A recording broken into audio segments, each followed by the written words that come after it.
আসসালামু আলাইকুম। প্রিয় শিক্ষার্থী বন্ধুরা, তোমরা কেমন আছো? আশা করি আল্লাহর অশেষ রহমতে সকলেই ভালো আছো। আমিও আলহামদুলিল্লাহ ভালো আছি। কুলিয়ারচর সরকারি কলেজ কর্তৃক আয়োজিত অনলাইন ক্লাসে সবাইকে স্বাগত। প্রিয় একাদশ ও দ্বাদশ শ্রেণীর শিক্ষার্থী বন্ধুরা, আজকে হিসাব বিজ্ঞান দ্বিতীয় পত্রের অষ্টম অধ্যায় মজুদ পণ্যের হিসাব রক্ষণ পদ্ধতির দ্বিতীয় ক্লাসে আমি তোমাদের সাথে আছি। মোহাম্মদ কামরুজ্জামান, প্রভাষক, কুলিয়ারচর সরকারি কলেজ। প্রিয় শিক্ষার্থীরা, গত ক্লাসে তোমাদের সাথে আমি মজুদ পণ্যের হিসাব রক্ষণ পদ্ধতির প্রথম ক্লাস করেছিলাম। ওই ক্লাসে আমি তোমাদের সাথে আলোচনা করেছিলাম মজুদ পণ্যের হিসাব রক্ষণ পদ্ধতি অধ্যায়ের প্রারম্ভিক ক্লাসে আলোচনা করেছিলাম যে মজুদ পণ্য কী, মজুদ পণ্য সম্পর্কে একটি ধারণা আমরা আলোচনা করেছিলাম মজুদ পণ্য মূল্যায়নের উদ্দেশ্য বা প্রয়োজনীয়তা নিয়ে আলোচনা করেছিলাম মজুদ পণ্য মূল্যায়নের বিভিন্ন পদ্ধতি। প্রিয় শিক্ষার্থীবৃন্দু, মজুদ পণ্য মূল্যায়নের যে 10টি পদ্ধতি রয়েছে, সেই 10টি পদ্ধতির মধ্যে তোমাদের সিলেবাসে 2টি পদ্ধতি নিয়ে কাজ করতে হয়, আলোচনা করতে হয় এবং আমাদের এই 2টি পদ্ধতির অঙ্কের পরীক্ষা আসবে। সেজন্যই গত ক্লাসে তোমাদেরকে ধারণা দিয়েছিলাম যে আমরা এই 2টি পদ্ধতি নিয়ে আলোচনা করব। প্রিয় শিক্ষার্থীবৃন্দ, আজকে তোমাদের সাথে আমি আলোচনা করব মজুদ পণ্যের হিসাব রক্ষণ পদ্ধতির একটি বিষয় নিয়ে, সেটি হলো আগের মাল আগে ছাড়া পদ্ধতি। 10টি পদ্ধতির একটি অন্যতম পদ্ধতি আগের মাল আগে ছাড়া পদ্ধতি। ইংরেজিতে যাকে বলা হয় ফার্স্ট ইন ফার্স্ট আউট পদ্ধতি, অর্থাৎ ফিফ সংক্ষেপে বলা হয় কি আগের মাল আগে ছাড়া পদ্ধতি। তাহলে প্রথমে আমরা জেনে নিই আগের মাল আগে ছাড়া পদ্ধতি বলতে। আগের মাল আগে ছাড়া এই কথা থেকে আমরা বোঝা যায়, অর্থাৎ যে পণ্য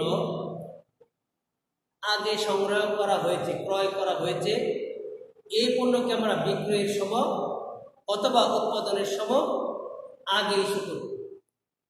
তোমরা একটি কথা জেনে রাখবা যে তোমাদের এই অধ্যায়ে তোমাদের উৎপাদন সংক্রান্ত অঙ্ক সাধারণত থাকে না, ক্রয় সংক্রান্ত অঙ্কই থাকে। যদিও ডিগ্রি দ্বিতীয় বর্ষের উৎপাদন যে অঙ্ক রয়েছে কস্ট অ্যাকাউন্টিং, সেখানে মাল প্রক্রিয়ার নামে একটি অধ্যায় রয়েছে। এই অধ্যায়ে উৎপাদন এবং ক্রয় 2 ধরনের অঙ্কই থাকে, কিন্তু তোমাদের এখানে ক্রয় সংক্রান্ত অঙ্ক থাকে, অর্থাৎ ক্রয় বিক্রয়কারী প্রতিষ্ঠানের অঙ্ক। মাল ক্রয় করে সংগ্রহ করা হয়, সংগ্রহ করে রাখা হয় সংগ্রহ করে, এবং উক্ত মাল থেকে আবার বিক্রয়ের জন্য মাল প্রেরণ করা হয়। অর্থাৎ যে পরিমাণ মাল মজুদ থেকে আমরা বিক্রয়ের জন্য সরবরাহ করি, এটাকে বলা আমরা ইস্যু করি। অর্থাৎ যে মাল আগে ক্রয় করা হয়েছে, আগে ক্রয়কৃত পণ্য থেকে আগে আমরা পণ্য সরবরাহ করব, এই পদ্ধতিটিকে বলা হয় কি আগের মাল আগে ছাড়া পদ্ধতি। আগের মাল আগে ছাড়া পদ্ধতি মূলত যে সমস্ত পচনশীল দ্রব্য রয়েছে, এই সমস্ত পণ্যের ক্ষেত্রে আগের মাল আগে ছাড়া পদ্ধতি ব্যবহার করা হয়। আগের মাল আগে ছাড়া পদ্ধতিতে যখন পণ্যের নিম্নগতি থাকে, পণ্য মূল্যের যখন নিম্নগতি থাকে, তখন আগের মাল আগে ছাড়া পদ্ধতি ব্যবহার করা হয়ে থাকে। প্রিয় শিক্ষার্থীবৃন্দু, আমাদের আজকে আলোচনা বিষয় যে কিভাবে আমরা আগের মাল আগে ছাড়া পদ্ধতিতে আমরা মজুদ পণ্যের মূল্যায়ন করব। সেই ক্ষেত্রে আমি তোমাদের জন্য আজকে একটি নমুনা অঙ্ক, তোমাদের বইয়ের উদাহরণ, এই উদাহরণ 1 থেকে আমি তোমাদের তথ্য নিয়েছি। সেই তথ্যের মধ্যে যা আছে তা হলো ক্রয় ও ইস্যু সংক্রান্ত তথ্য। 2020 সালের জানুয়ারি 1 তারিখে প্রারম্ভিক মজুদ পণ্য 50 কেজি, প্রতি কেজি 15 টাকা করে। জানুয়ারি 10 তারিখে ক্রয় প্রতি কেজি 16 টাকা করে 350 কেজি। জানুয়ারি 21 তারিখে ইস্যু 300 কেজি। জানুয়ারি 26 তারিখে ক্রয় 250 কেজি, প্রতি কেজি 17 টাকা। এবং 30 তারিখে ইস্যু 275 কেজি। প্রিয় শিক্ষার্থী কিন্তু এই তথ্যের আলোকে আমি আজকে তোমাদেরকে আগে ছাড়া পদ্ধতি অর্থাৎ ফাইভ পদ্ধতিতে তোমাদেরকে আমি মজুদ কীভাবে মূল্যায়ন করতে হয় তার একটি অঙ্ক করে তোমাদেরকে দেখাবো। প্রিয় শিক্ষার্থী কিন্তু প্রথমে আমরা নমুনা ছক লক্ষ্য করি। দেখো লেখা আছে কোম্পানি, অর্থাৎ যে কোম্পানি, সেই কোম্পানির নাম লিখব, মজুদ মূল্যায়নের তালিকা, এটাকে মাল প্রত্যেক নামে অভিহিত করে। মূলত মাল প্রত্যেক থেকে অঙ্কটি এসেছে, এই জন্য মাল প্রত্যেক নামে অভিহিত করে। আর পদ্ধতির নাম রাখবো, কোন পদ্ধতিতে আমরা অঙ্ক করছি, আগে আসলে আগে ছাড়া পদ্ধতি, অর্থাৎ ফার্স্ট ইন ফার্স্ট আউট। প্রিয় শিক্ষার্থী কিন্তু তোমরা নমুনা ছকটি লক্ষ্য করো। এই ছকটিতে আমরা এখন প্রথমে আছে তারিখ, বিবরণ, তারপরে আছে গ্রহণ, ইস্যু, উদ্ধৃত। প্রত্যেকটি ঘরকে আবার 3টি ভাগে ভাগ করা হয়েছে। গ্রহণের ঘরে আছে একক, দর, মূল্য। ইস্যুর ঘরে আছে দেখো একক, দর, মূল্য, এবং উদ্ধৃতের ঘরে আছে একক, দর, মূল্য। অর্থাৎ একক হলো আমরা কি পরিমাণ পণ্য সংগ্রহ করেছি, অর্থাৎ কেজি, মন, টন, যেভাবে আমরা মাল সংগ্রহ করে থাকি, যেভাবে লিপিবদ্ধ করে থাকি, সেই করে একক পরিমাণ। দর বলতে প্রতি কেজির দর কত, প্রতি টনের দর কত, প্রতি মনের দর কত, ওইভাবে দর, এবং এটা হলো এই মূল মূল্য। এভাবে প্রত্যেক ঘরে এই যে একক, দর, মূল্য লেখা আছে। প্রিয় শিক্ষার্থী কিন্তু নমুনা ছকের উপরে দেখো এই বাম পাশে লেখা আছে পণ্যের বিবরণ, অর্থাৎ আমরা যে পণ্যের হিসাব করছি সেই পণ্যের নাম এখানে লেখা থাকবে। কোড নম্বর, তোমরা জানো মজুদে ক্রয়কৃত অনেক ধরনের পণ্য থাকে, বিভিন্ন ধরনের পণ্য মজুদ মূল্য হিসাবে সংরক্ষণ করা হয়, আবার উক্ত পণ্য থেকে বিক্রি করা হয়। এই জন্য প্রত্যেকটি পণ্যকে একটি কোড নাম্বার থাকলে ওই পণ্যের হিসাব রক্ষণ করতে সুবিধা হয়, এই জন্য চিনতে সুবিধা, এই জন্য একটি কোড নাম্বার ব্যবহার করা হয়। এখানে কোড নাম্বার লিখব। আর এখানে আছে বিন নাম্বার। বিন নাম্বার কি? বিন নাম্বার আলোচনা করতে গেলে প্রথমে আমাদের জানতে হবে বিন কার্ড।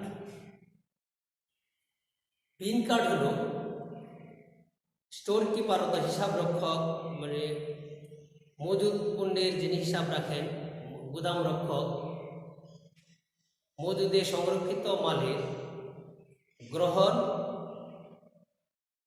ইস্যু এবং উদ্ধৃতের একটি তালিকা, একটি চার্ট আকারে, একটি ছক আকারে, যেখানে মজুদ সংরক্ষণ করা হয় সেখানে সংরক্ষণ করা হয়। উক্ত তালিকার মধ্যে কি পরিমাণ মাল গ্রহণ করা হয়েছে, কি পরিমাণ মাল ইস্যু করা হয়েছে, কি পরিমাণ মাল উদ্ধৃত থেকেছে, তার হিসাব রক্ষণ করা হয়। তবে এখানে কোনো মূল্য, দর বা টাকার পরিমাণ উল্লেখ থাকে না। এই কার্ডটিকে আমরা বলা হয় কি বিন কার্ড। ওই বিন কার্ড, প্রত্যেকটি বিন কার্ডে এক একটি নাম্বার থাকে, ওই নাম্বারটি এখানে লিপিবদ্ধ করতে হয়। ডান পাশে আছে সর্বনিম্ন মাত্রা, সর্বোচ্চ মাত্রা, পুনঃফরমেশন। আমরা অঙ্ক করতে গেলে দেখা যায় যে প্রায়োগিক সমস্যা যখন আসে তখন এগুলির কোনো ব্যবহার সাধারণত থাকে না, তবে এই বিষয়গুলি আমাদেরকে ধারণা থাকা দরকার। কারণ আমরা যখন অবজেক্টিভ অথবা অন্যান্য প্রশ্নের উত্তর করতে যাবো, যখন স্বচ্ছ ধারণা আমাদের থাকা দরকার। এই জন্য আমাদের এই বিষয়গুলি একটু আমি তোমাদেরকে আগে ধারণা দিয়ে নিচ্ছি। সর্বনিম্ন মাত্রা, আমরা জানি মজুদে ব্যবসায়ের মূল লক্ষ্য পণ্য বিক্রয় করা, বিক্রয় করে মুনাফা অর্জন করা। সুতরাং ব্যবসায়ীকে প্রথমে পণ্য ক্রয় করতে হয়, ক্রয় করে উক্ত পণ্য মজুদে সংরক্ষণ করে বিক্রয়ের জন্য সরবরাহ করা হয়। সেই জন্য কি পরিমাণ মজুদ সংরক্ষণ করতে হবে তার একটি মাত্রা থাকে। প্রত্যেক প্রতিষ্ঠান তার পণ্যের ধরন গতি সেই মাত্রা নির্ধারণ করে থাকে। সেই মাত্রা সর্বনিম্ন মাত্রা, অর্থাৎ কি পরিমাণ সর্বনিম্নে কি পরিমাণ পণ্য সংরক্ষণ করা হবে, যার নিচে কখনোই মজুদ সংরক্ষণ করা হবে, এটাকে বলে সর্বনিম্ন মাত্রা। সর্বোচ্চ মাত্রা বলতে আমরা বুঝি যে পণ্য ক্রয় বিক্রয়ের সুবিধার্থে মজুদ সংরক্ষণ করা হবে, কিন্তু এই মাত্রা কতটুকু হবে। একটি উদাহরণ দিলে তোমরা বুঝতে পারো যে একটি প্রতিষ্ঠানে দৈনিক বিক্রি হয় 50 কেজি মাল, এখন সে কি 5000 কেজি মাল সংরক্ষণ করবে? অবশ্যই সংরক্ষণ করবে না। তাহলে তার অলস অর্থ, আইডিয়াল অর্থ এখানে পড়ে থাকবে এবং মজুদের পণ্যের জন্য সংরক্ষণের জন্য তার ব্যয় বাড়বে। এই জন্য এর একটি সর্বোচ্চ মাত্রা থাকবে, এটা প্রতিষ্ঠান নির্ধারণ করে থাকবে যে আমার ওই বিক্রয় অনুযায়ী দৈনিক গড় বিক্রয় অনুযায়ী আমাকে কি পরিমাণ পণ্য সংরক্ষণ করতে হবে। এটাকে এই মাত্রা সর্বোচ্চ যে মাত্রা এটাকে বলে সর্বোচ্চ মাত্রা। কোনো ফরমাইশ মাত্রা অর্থাৎ যে মাত্রার নিচে মাল যাবে না সর্বনিম্ন মাত্রা, ওই মাত্রা যাওয়ার আগে কোম্পানি বা প্রতিষ্ঠান নির্ধারণ করে থাকে যে কোন মাত্রা কী পরিমাণ মজুদ গেলে আমি আবার অর্ডার দেবো, কারণ অর্ডার দিয়ে মাল সংগ্রহ করতে একটা সময়ের ব্যাপার। এই জন্য এই যে মাত্রাটা নির্ধারণ করা এটাকে বলা হয় কোনো ফরমাইশ মাত্রা, অর্থাৎ যে পরিমাণ মজুদ থাকা অবস্থায় পুনরায় আবার পণ্য ক্রয়ের জন্য ফরমাইশ দেওয়া হয়, এটাকে বলা হয় কোনো ফরমাইশ। প্রিয় শিক্ষার্থীবৃন্দ, খবর আমরা তোমাদের সামনে একটি সমস্যা কিছু তথ্য উপস্থাপন করেছিলাম। আমরা তথ্যগুলি থেকে কীভাবে আগের মাল আগে ছাড়া পদ্ধতিতে মজুদ মূল্যায়ন করা হয় তা এখন করে দেখা। প্রথমেই তোমরা লক্ষ্য করো তারিখ বিবরণ গ্রহণ ইস্যু উদ্বৃত্ত। যখন মাল প্রারম্ভিক মজুদ থাকবে তখন সে মজুদের ঘরে বসবে। এই জন্য আমরা প্রথমে কি বসালাম, প্রারম্ভিক মজুদ। দেখো জানুয়ারি 1 তারিখে প্রারম্ভিক উদ্বৃত্ত বিবরণের ঘরে লিখলাম, আর উদ্বৃত্তের ঘরে লিখলাম 50 একক, অর্থাৎ এখানে কেজি, আমাদের এই অঙ্কে আমরা ব্যবহার করছি কেজি, এই জন্য আমরা কেজি আর লিখবো না। অর্থাৎ 50 একক কত 15 টাকা ধরে, তাহলে 50 আর 15 দুটি গুণ করলে আমরা পাই কত 750 টাকা। পরে নেক্সট আছে কত 10 তারিখে ক্রয় প্রতি কেজি 16 টাকা করে 350 টাকা। ক্রয় মানে গ্রহণ, যখন আমরা পণ্য ক্রয় করবো তখন গ্রহণের ঘরে নেব। যখন পণ্য আমাদের সরবরাহ করা হবে চলে যাবে তখন আমরা ইস্যু করে নেব। এবং ক্রয় এবং ইস্যু এই দুইয়ের পার্থক্যই থাকবে উদ্বৃত্ত। তাহলে আমরা জানুয়ারি 10 তারিখে পণ্য ক্রয় করলাম 350 কেজি, 16 টাকা দর, তাহলে টাকা হয় কত 5600। আমরা কি করব দেখো একটু উপস্থিত করো। অর্থাৎ ফিফো পদ্ধতিতে প্রথমে মাল মজুদ পণ্য লিখবো, তারপরে ক্রয়গুলি তারিখের ক্রম অনুসারে আমরা সাজিয়ে লিখব। দেখো আমরা লিখছি কি 10 তারিখ, আগে থেকে ছিল 50 কেজি, 50 কেজি 50 একক 15 টাকা ধরে 750, এটা লিখলাম। তারপর আমরা ক্রয় করেছি কত 350, এটা মজুদের ঘরে চলে গেছে। অর্থাৎ ক্রয় করলে মজুদ বাড়বে, তখন আমরা মজুদের ঘরে লিখলাম। আলাদা লিখলাম এই কারণে যে দুটার দর ভিন্ন, এই জন্য আলাদা আলাদা সাজিয়ে লিখবো তারিখের ক্রম অনুসারে। এই জন্য আমরা লিখবো 350 16 টাকা করে কত 5600 টাকা। এখন আমাদের মোট মজুদ হলো 50 আর 350 400 একক। এখন আমাদের মাল ইস্যু করতে হবে 21 তারিখ। তোমরা লক্ষ্য করো 21 তারিখে আমি ইস্যুর করে নেব। এখন আমাদের পদ্ধতি আগে ক্রয় আগে ছাড়, অর্থাৎ যে পণ্য আগে ক্রয় করা হয়েছে এই পণ্য সরবরাহ করা শেষ হওয়ার পরে আমরা পরবর্তী ক্রয় তারিখের পণ্য আমরা সরবরাহ করতে পারব। সেই ক্ষেত্রে আমরা প্রথমে 50, আমরা এই যে 50 একক 15 টাকা ধরে আছে আমরা দিলাম 50 15 টাকা ধরে কত 750 টাকা। তাহলে আমাদের ইস্যু করতে হবে 300 একক। আমাদের লেখা আছে ইস্যু 300 কেজি 300 একক, আমরা 50 একক দিলাম কত 15 টাকা ধরে। এর পরবর্তী দরে দুইটা দরের মাল আছে 16 টাকা ধরে। এটা অবশিষ্ট যে পণ্য লাগবে সরবরাহের জন্য সেই পণ্যটা আমরা দেবো 16 টাকা ধরে। 50 দেওয়ার পর আর লাগে কত 250, 16 টাকা করে 4000 টাকা। আমাদের মোট ইস্যু হয়ে গেল 300, মোট টাকা হলো 4750 টাকা। তাহলে আমাদের মজুদে কত থাকে 350 থেকে 250 চলে গেল। লক্ষ্য করো 350 থেকে 250 চলে গেল, একক থেকে একক বাদ দিয়ে দিল, তাহলে থাকে কত 100 একক। দর কত 16, আর এই 16 টাকা করে 100 পণ্যের মূল্য কত হয় 16 টাকা। এটাও আমরা লিখতে পারবো, অথবা এটা 5600 থেকে আমরা 4000 টাকা বাদ দিব, অর্থাৎ একক থেকে একক বাদ দিব আর মূল্য থেকে মূল্য বাদ দিয়ে আমরা টাকা লিখতে পারবো। অথবা এই 100 গুণ 16 এক কথা 1600 টাকা। তাহলে আমাদের অর্থাৎ জানুয়ারি 21 তারিখে ইস্যুর পরে আমাদের মজুদ থাকে কত 100 একক 16 টাকা। প্রিয় শিক্ষার্থী, কিন্তু আমরা পরবর্তী পরবর্তী ধাপে যাই। পরবর্তী ধাপে আছে কত? 26 তারিখ, জানুয়ারি 26। লেখা আছে ক্রয়। ক্রয় কত? 250 কেজি 17 টাকা করে। আমরা লিখবো গ্রহণের। ক্রয় করলে কোথায় লিখবো? গ্রহণের।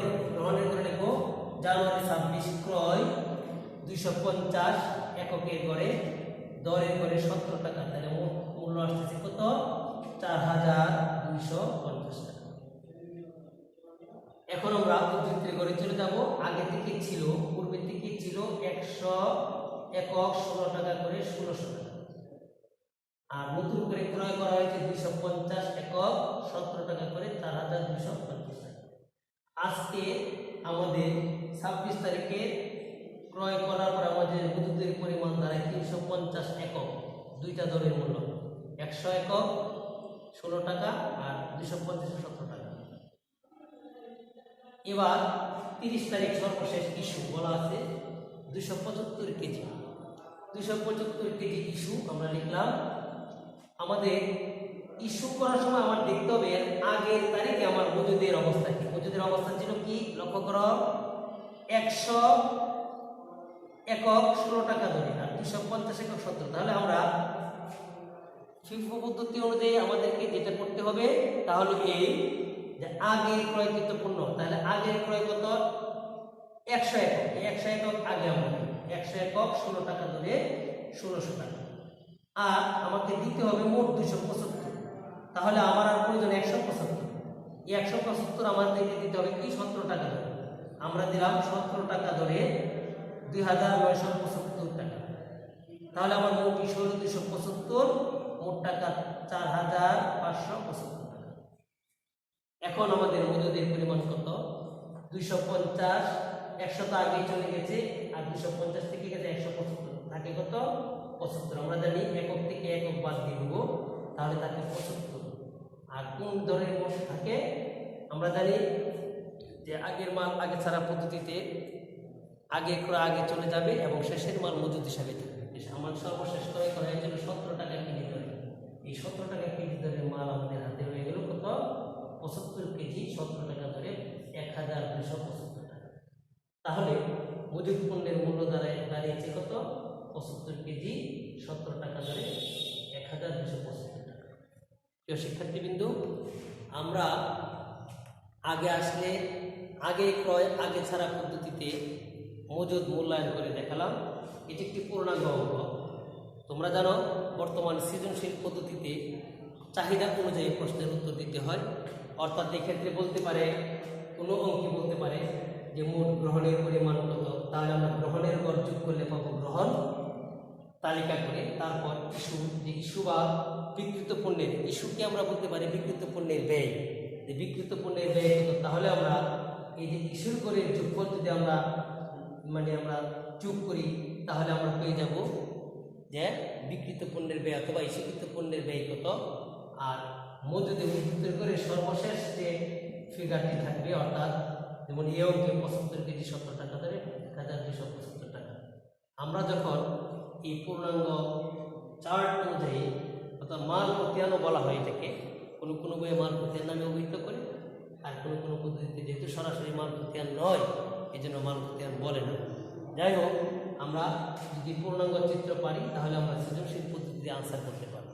প্রিয় শিক্ষার্থীবৃন্দ, আজকে আমি তোমাদের সাথে আলোচনায় প্রথমেই আলোচনা করেছি যে অর্থাৎ মজুদ মূল্যায়নের 10টি পদ্ধতির মধ্যে আগে মাল আগে ক্রয় আগে ছাড়ার পদ্ধতিটি কি, আগের মাল আগে ছাড়া পদ্ধতি বলতে আমরা কি বুঝি, আগের মাল আগে ছাড়া পদ্ধতি এই আলোচনা করতে গিয়ে আমরা এও বলেছি যে আগের মাল আগে ছাড়া পদ্ধতি মূলত পচনশীল দ্রব্যের ক্ষেত্রে বেশি ব্যবহার করা হয়ে থাকে এবং পণ্যের পূর্ণমূল্য নিম্নগতি থাকলে ফিফো পদ্ধতি ব্যবহার করা হয়ে থাকে। এই পদ্ধতিতে কিভাবে মজুদ মূল্যায়ন করতে হয় এবং একটি মাল খতিয়ান অথবা এই পূর্ণাঙ্গ তথ্য উপস্থাপন করা যায় সেই সম্পর্কে আমরা তোমাদের সাথে তোমাদের বইয়ের, অর্থাৎ আমরা তোমাদেরকে যে পাঠ্য বই কলেজ থেকে আমরা অনুমোদন দিয়েছি সেই বইয়ে একটি উদাহরণ থেকে আমি তোমাদের সাথে আলোচনা করেছি। উদাহরণ 1, তোমরা বাসায় এই অঙ্কটি আবার দেখবে। আর এই ক্লাসের যে সমস্ত সমস্যা হয় আমরা অবশ্যই নেক্সট ক্লাসে তোমাদের সাথে আবার আলোচনা করব। তোমাদের জন্য আমাদের ফোন নাম্বার দেওয়া আছে, তোমাদের সাথে আমাদেরকে ইনবক্স করতে পারো। যে কোনো সমস্যা নিয়ে তোমরা আমাদের সাথে কথা বলতে পারো। প্রিয় শিক্ষার্থীবৃন্দ, আমরা মজুদপূর্ণ মূল্যায়নের যে বিভিন্ন পদ্ধতির মধ্যে আগের মাল আগে ছাড়া পদ্ধতি কীভাবে মাল মজুদের মূল্যায়ন করতে হয় তা আমরা আজকে আলোচনা করে তোমাদেরকে দেখালাম। আশা করি তোমরা আলোচনা বুঝতে পেরেছ।